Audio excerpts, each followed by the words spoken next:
नमस्कार, the red mic में आपका स्वागत है। मैं हूं संकेत उपाध्याय। नतीजे आ गए हैं। नतीजे जो आए हैं वो कुछ इस तरीके के हैं कि जो जीता था वो जीता ही रहा, जो हारा था वो हारा ही रहा। जो सत्ता में थे वो सत्ता में हैं, जो विपक्ष में थे वो विपक्ष में हैं। लेकिन फिर भी हवा में कुछ ऐसी बात है कि कुछ बदल गया है, बदला भी है और नहीं भी। और इसी के बारे में बात करने के लिए नजीब जंग जी अब हमारे साथ हैं। जंग साहब, आपका बहुत बहुत स्वागत। Former lieutenant governor of Delhi और vice chancellor former of Jamia, बहुत बहुत धन्यवाद आपका द रेड माइक से बात करने के लिए नजीब जी। थैंक यू संकेत, आपने मुझे याद किया। मेरा पहला सवाल आपसे ये है नजीब जंग साहब कि इन नतीजों को आप किस तरीके से देखते हैं? आपको क्या लगता है कि व्हाट डज दिस, ये क्या सिंबलाइज करते हैं ये नतीजे? मेरे ख्याल में एक संकेत हिंदुस्तान ने दिया है कि मोदी साहब की कार्यशैली हिंदुस्तान को स्वीकार नहीं है। ये साफ हो गया है कि भाजपा को सिरे से नहीं नकारा गया है, लेकिन ये साफ संकेत है कि आपको अपनी कार्य प्रणाली में तब्दीली लानी होगी। सबको साथ लेके चलना पड़ेगा, जिसको हम हमारी हिंदुस्तान की एक इंक्लूसिवनेस और एक तहजीब की बात करते हैं। अपनी भाषा में, अपने फिजिकल डेमोन्स्ट्रेशन में, इस सब में आपको तब्दीली लानी पड़ेगी। एक सभ्यता लानी पड़ेगी, एक शालीनता लानी पड़ेगी, एक सॉफ्टनेस लानी पड़ेगी, तो हिंदुस्तान आपको फिर से स्वीकार कर सकता है। अन्यथा अगर यही ढंग चला तो फिर ये नहीं चल सकता। जब आप कहते हैं ये नहीं चल सकता है तो क्या आप ये कह रहे हैं कि ये एक संदेश है और स्पेसिफिकली प्रधानमंत्री नरेंद्र मोदी के लिए, क्योंकि आपका ये मानना है कि कार्यशैली स्वीकार नहीं की है, यानी कि सत्ता से हटाया नहीं है लेकिन एक संदेश दिया है? बिल्कुल एक साफ संकेत है कि ये जो कॉन्स्टिट्यूशनल अथॉरिटीज हैं, उन पे आपका एक कब्जा जो हुआ है, जिससे लोगों में खौफ और भय होता है, ये उचित नहीं है। पब्लिक इसको अप्रिशिएट नहीं कर रही है। हो सकता है कि कुछ जगह पे आज सही हूँ, लेकिन बाय एंड लार्ज पब्लिक ये आपको कह रही है कि ये तरीका आपको बदलना पड़ेगा। एक शालीनता अपनी सरकार में लानी पड़ेगी और तब ये सरकार आपकी चलेगी। मैं समझता हूँ कि आने वाले दिनों में ये साफ हो जाएगा, क्योंकि जो एनडीए के एलाइज हैं वो खुद आपको ये संकेत दे देंगे और वो ये बात साफ कर देंगे कि आपका जो तरीका है वो कुछ आपको बदलना होगा। जंग साहब, हमने देखा है कि जो दो घटक दल हैं जिनके सहारे के साथ अब मोदी सरकार चलेगी, जैसे कि टीडीपी और उधर जेडीयू, इन दोनों ने सूत्रों के हवाले से, अभी कुछ ऑफिशियली तो है नहीं, अपनी अपनी मांगे सामने रखी हैं। मैं आपसे ये जानना चाहता हूं कि बीइंग इन द एडमिनिस्ट्रेशन और आपका ऑब्जर्वेशन अबाउट नरेंद्र मोदी और उनका शासन चलाने का जो तरीका है, आपको लगता है कि वो गठबंधन धर्म निभाने वाली एक कार्यशैली है जिसमें वो कोई आकर के उनके सामने मांग रख रहा है और वो मांगों को मान रहे हैं क्योंकि सरकार पर बन आएगी नहीं तो? ऐसा टेम्परामेंट है भी उनका? संकेत, सबसे पहली बात तो ये है कि जब हम न्यूज चैनल्स में अभी देख रहे हैं कि विभिन्न प्रकार की मांगे हो रही हैं, तो 4 दिन अभी हुए नहीं, ये कैसी मांगे शुरू हो गई हैं? आपका एक गठबंधन है, आपका एक अलायंस है, जरा शांत तो रहिए, कैबिनेट तो बन जाने दीजिए। ये जो सडनली मांगे शुरू हो गई हैं, ये एक अजीब एक्साइटमेंट दिख रहा है इन घटक बंधों में। मतलब आप अपने ये कहिए कि हमें कुछ मंत्री चाहिए, लेकिन मैं सुन रहा हूँ कि अभी आपने कह दिया कि अग्निवीर को हटा दीजिए या इलेक्ट्रिसिटी जो है उसके दाम पूरे हिंदुस्तान में एक कर दीजिए। ये जल्दबाजी तो मैच्योर पॉलिटिशियन से एक्सपेक्टेड नहीं होती है। एक सभ्यता होनी चाहिए, एक कामली बातचीत करनी चाहिए। ये न्यूज़ लीकेजेस बंद करिए, अपने अंदर जाके बात करिए और एक फिर निकल के बात करिए। लेकिन ये दूसरी बात है कि प्राइम मिनिस्टर साहब या केयरटेकर प्राइम मिनिस्टर साहब में ये कैपेसिटी है कि गठबंधन चला सकते हैं कि नहीं, दुनिया भर ये कह रही है कि नहीं। देखिए, ये प्राइम मिनिस्टर पिछले 25 साल से पावर में है। दुनिया भर की आप डेमोक्रेसी देख लीजिए, मैं नहीं समझता कि कोई एग्जाम्पल आपको मिलेगा कि कोई आदमी 25 साल से इस किस्म की पावर एंजॉय कर रहा हो। और जहां तक हम देखते हैं तो उनकी कार्यशैली ये है कि जो मैं कह रहा हूं और कर रहा हूं वो अपने दिमाग से कर रहा हूं। हिंदुस्तान, मेरे दिमाग से हिंदुस्तान की भलाई इसमें है, प्रगति इसमें है, मैं आपकी बात नहीं मानूंगा। और उनकी cabinet has fallen in line, उनकी party has fallen in line all these years। 25 साल की आप बात कर रहे हैं, तो एकदम सडनली आप ये कहेंगे कि 25 लोग बाहर से आके और ये कहेंगे कि साहब 6 मंत्रालय हमको दे दीजिए या 10 मंत्रालय हमको दे दीजिए और हमारी बातचीत सुनिए। और जो हमारा तौर तरीका है बातचीत करने का और डिमांड रखने का, मैं समझता हूँ कि नरेंद्र मोदी साहब को बहुत कठिनाई होगी और ये सरकार ये कितने दिन तक चला पाएंगे इस तरह से, मुझे इसकी बहुत शंका है।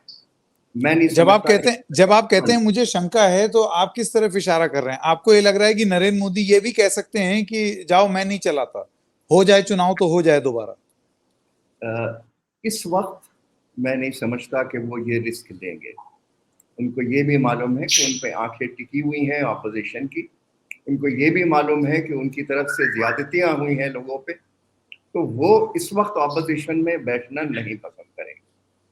लेकिन हाँ, ये सच है कि आने वाले 6 महीनों में, साल भर में, 1.5 साल में जो उनके सामने मरहले आएंगे, तो वो उनको क्रॉस कर सकते हैं कि नहीं कर सकते, इसकी मुझे शंका है। मैं I really don't think that he has the capacity to withstand the pressures of coalition politics।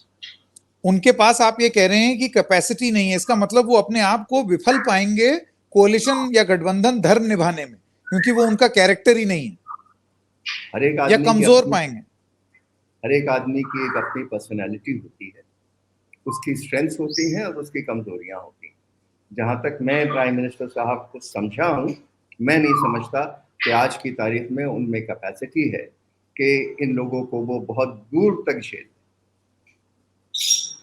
ये तो बहुत इंपॉर्टेंट बात आप बोल रहे हैं।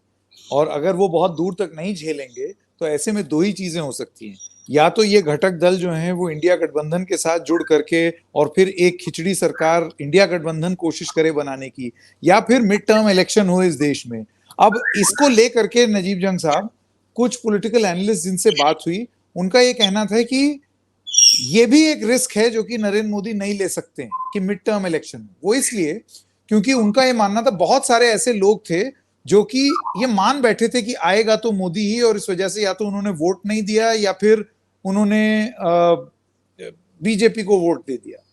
और अब इस तरीके की बीजेपी की परफॉर्मेंस और ऑपोजिशन की परफॉर्मेंस देख करके वो तमाम लोग हो सकता है ऑपोजिशन के लिए वोट करें, और ये भी मुमकिन है कि ऑपोजिशन का जो वोट्स हैं वो बढ़ जाए मिड टर्म इलेक्शन में। मैं आपकी राय जानना चाहता हूं कि मतलब वो जो हेलो ऑफ इनविंसिबिलिटी थी ना, कि मोदी को तो आएगा तो मोदी ही, हराना नामुमकिन, आपको लगता है कि उस पर डेंट लगी है और दोबारा चुनाव हुआ तो और ज्यादा डेंट लग सकती है? आप अगर मेरी व्यक्तिगत राय जानना चाहते हैं जी संकेत, सर। तो करीब जनवरी में मैंने और मेरे एक दोस्त ने बैठ के अंदाज लगाया था कि कितनी सीटें आएंगी। ये हमारी सबकी हॉबी हो गई थी पिछले 4-6 महीने में, आपकी भी रही होगी। और मेरा और मेरे दोस्त का अंदाज, वो आज दिल्ली में है, रहते गोवा में है, और मेरे और मेरे दोस्त का अंदाज था कि ये 230-232 से आगे बढ़ नहीं सकते। और जब ये नतीजे आए तो मुझे ताज्जुब है कि ये 240 तक भी कैसे पहुंचे, क्योंकि बहन मायावती ने जो मुसलमान कैंडिडेट्स खड़े किए हैं वो कम से कम 10-12 सीटें उत्तर प्रदेश में समाजवादी पार्टी और कांग्रेस की ले गए। वो एक उनकी स्ट्रैटेजी थी। मैंने 2 साल पहले करण थापर साहब की स्टूडियो में कहा था कि अकेले जीत जाएंगे, मैंने मुंह की खाई थी। लेकिन उस वक्त मैंने 2 चीजें नहीं एस्टिमेट की थी, एक कि क्या डैमेज ओवैसी साहब कर सकते हैं, और दूसरा कि राम मंदिर वाज स्टिल अंडर कंस्ट्रक्शन, तो लोगों की आंखें उस पर टिकी हुई। आज ओवैसी गायब थे, राम मंदिर बन चुका था, लेकिन बहन मायावती आ चुकी। इस परिप्रेक्ष्य में कम से कम 10-12 सीटों का नुकसान तो उत्तर प्रदेश में हुआ है. Bihar has been a big surprise. And therefore, for the BJP to get 240 seats, I think, is very generous under the circumstances. Hindustan की जनता ने वो जो इमेज ऑफ इनविंसिबिलिटी है वो खत्म कर दी है. और prime minister, caretaker prime minister बहुत समझते हैं इस चीज को कि वो करिश्मा खत्म हो चुका है. एक नया हिंदुस्तान आपके सामने है. ये हिंदुस्तान एक इंक्लूसिवनेस मांग रहा है. ये प्राइम मिनिस्टर समझ चुके हैं कि Hindutva has a sell by date. India has again proved that Hindutva has a sell-by date. It's over. We now want to live in peace. The language which disturbs people. मैं वो लफ्ज नहीं दोहराना चाहता, लेकिन जो लफ्ज हमने सुने हैं वो प्राइम मिनिस्टर साहब को शोभा नहीं देते. और इसलिए हिंदुस्तान ने बहुत क्लियर सिग्नल दिया है. उस परिप्रेक्ष्य में प्रधानमंत्री कतई मिड टर्म पोल नहीं चाहेंगे, लेकिन उनका अपना टेम्परामेंट, उनका अपना स्वभाव इस बीच में कितना आता है. अब आपने कहा कि मिलीजुली सरकार चलेगी कि नहीं चलेगी, मैं इससे भी इत्तेफाक नहीं करता. मेरा मानना यह है कि मिलीजुली सरकारें दुनिया में कई दफा चली हैं और चल सकती हैं. मनमोहन सिंह साहब ने चलाई है, अटल बिहारी वाजपेयी ने चलाई है, गुजराल साहब ने भी कुछ दिन चलाई थी. ये चल सकती हैं और एक दूसरे पे बहुत अच्छा अंकुश रख सकती है, जो हमें जरूरत है. देखिए, दक्षिण भारत कुछ है, नॉर्दर्न भारत कुछ है, ईस्ट कुछ. हमारे मुल्क में हर 200 किलोमीटर पे हमारा कल्चर बदल जाता है, हमारी भाषा बदल जाती है, हमारा खान पान बदल जाता है, हमारे त्योहार बदल जाते हैं. इन सबको साथ रखना, ये लफ्ज मिली जुली तो होना चाहिए. उसी में तो हिंदुस्तान है. तो जो आपका ये कहना है कि क्या मिली जुली आपके अल्फाज में एक क्वेश्चन था कि मिली जुली सरकार शायद ठीक नहीं है. मेरा कहना है कि ये कहना शायद सही नहीं. मैं ये नहीं, मेरा ये कहना है, देखिए अगर आप मैंडेट देखें तो वो इंडिया गठबंधन के लिए नहीं है अभी भी. इसी वजह से मैं कह रहा हूं कि कोई इन टर्म्स ऑफ गवर्नेंस, जो सत्ता में थे वो अभी भी सत्ता में हैं, जो विपक्ष में थे वो अभी भी विपक्ष में हैं. लेकिन एक जो डिसबैलेंस्ड वो था ना वर्डिक्ट, कि वो एक तरफ बहुत ज्यादा और दूसरी तरफ बहुत ही कम, वो चीज आपको लगता है कि अब वो संतुलन बना है. और उस संतुलन को अगर आप बिगाड़ करके अपनी सरकार बनाने का प्रयास करें तो शायद वो एक कॉन्ट्रास्ट में आए बीजेपी के गवर्नेंस से. जो सत्ता में थे वो सत्ता में नहीं है. Let's be very clear. जो सत्ता में थे वो 239 सीटें लेके बैठे हैं. जो लोग कोशिश करना चाहते थे वो भी 232 लेके आए हैं. लेकिन जो बाहर से मजा देख रहे थे वो 30-35 लेके आए हैं, जो किधर भी जा सकते हैं. तो हिंदुस्तान की जनता ने ये आपको बता दिया है कि जो सत्ता में है वो नहीं है. अब गठजोड़ करके, मेल जोल करके आप बना लीजिए, उसको एनडीए अलायंस कह लीजिए, उसको इंडिया अलायंस कह लीजिए. हम लोग इस वक्त जो बातचीत कर रहे हैं ये साफ है कि एनडीए सरकार बनाएगा.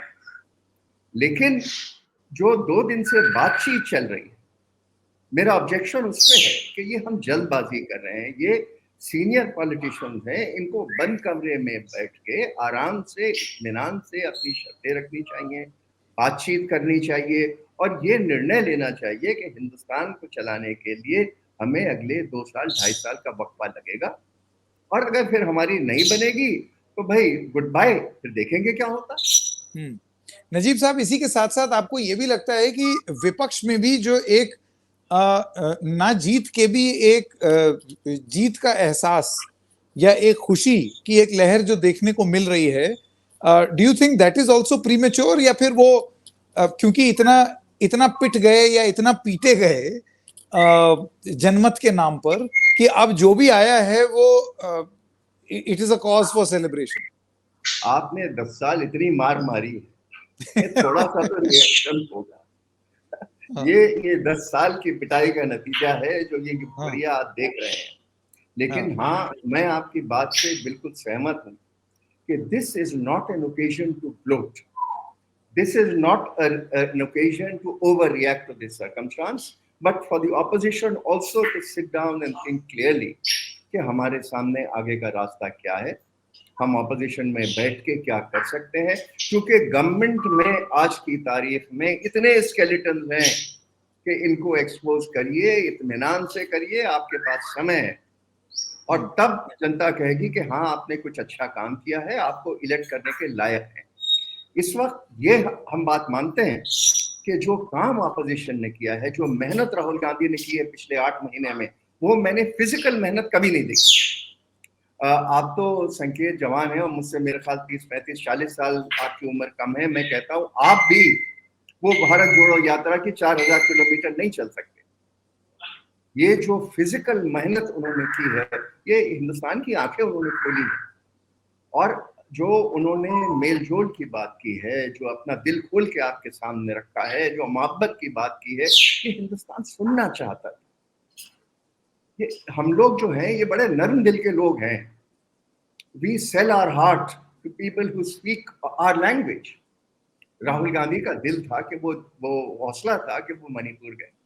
राहुल गांधी का हौसला था कि वो उन लोगों के बीच में बैठे, उन लोगों का दुख दर्द सुना। राहुल गांधी का हौसला था कि वो किसानों में भी गए। तो हमको इसकी दाद देनी पड़ेगी कि विपक्ष ने, खरगे साहब 82 साल की उम्र में हिंदुस्तान का दौरा कर रहे हैं। करेक्ट। आपको इस हौसले की दाद देनी पड़ेगी कि कितनी मेहनत वहाँ पवार साहब 42 साल की उम्र में, 82 साल की उम्र में मेहनत कर रहे हैं। ये इसकी हमें दाद देनी पड़ेगी। यहाँ एक ही शख्स मेहनत करता रहा आपके सत्ता पक्ष में, पूरे हिंदुस्तान को आपने उनको घुमा दिया। ये भी जनता देखती है। नहीं, एक ही शख्स मेहनत करता था या एक ही शख्स मेहनत करना चाहता हुआ दिखता था, दोनों चीजों में फर्क है ना। मैं किसी और को मेहनत ही ना करने दूं और मैं चाहूं कि वो मैं ही मेहनत करता हुआ दिखूं। तो आप अपनी पुरानी बात पे आ गए कि इनकी पर्सनालिटी ऐसी है कि ये औरों के साथ लेके चलेगी। अगर कैमरा आपसे दूर हो जाएगा तो क्या आपकी पर्सनालिटी है कि आप उसको बर्दाश्त कर लेंगे? क्या आप बर्दाश्त कर लेंगे कि नायडू साहब के भाषण हो और कैमरा उन पे रहे? ये तो सब सीखना पड़ेगा, जो 25 साल से आपने नहीं किया।